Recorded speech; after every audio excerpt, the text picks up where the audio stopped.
The Lord has blessed us with a new Holy Father. But who is he? Where does he come from? What's he like? Jorge Mario Bergoglio. He was born in Buenos Aires, Argentina on December 17, 1936. His dad was a railway worker, his mom a housewife. Together they raised Jorge and his 4 brothers. He wanted to study chemistry and worked hard to get a master's at the University of Buenos Aires. Then he made a change in plans, so at the age of 21, he entered into a Jesuit seminary. And after years of study and prayer, he was ordained a priest. As a priest, he welcomed a life full of happiness, and he has been able to help others in so many ways. In addition to administering the sacraments, he has been a teacher, a guide for young Jesuits, and yes, till this day, a great lover of soccer. His favorite team is Argentinian Club San Lorenzo. After a few years, his community asked him to serve his brothers as provincial superior, then as rector of the seminary. And if you think that's a lot, then God called him to become a bishop. And while his responsibilities grew and grew, he knew that the best way to serve was to be humble, to stay close to the Lord in prayer, and to be faithful to the church.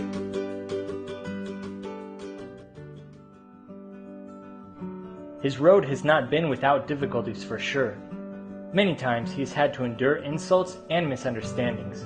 Still, true love always requires sacrifice. Did I mention that he does all this with just one functioning lung?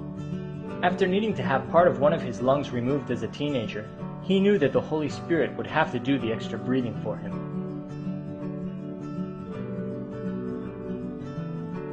After a few years of being bishop, when he thought that was a lot, the Holy Father, John Paul II, made him a cardinal, an important job with all sorts of tasks.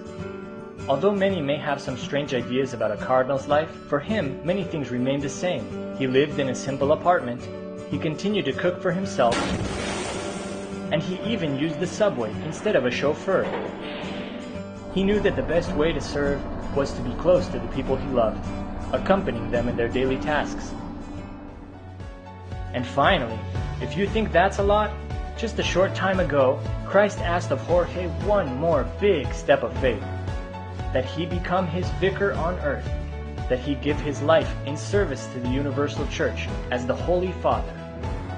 An intimidating request, no doubt. But as we have seen, Jorge had trusted in the Lord his whole life, through the hard times and the good times. He had always striven to say yes to the Lord, and he wasn't going to stop now. So with a heart full of faith, Jorge accepted the Lord's call, leaving family, friends, and country behind.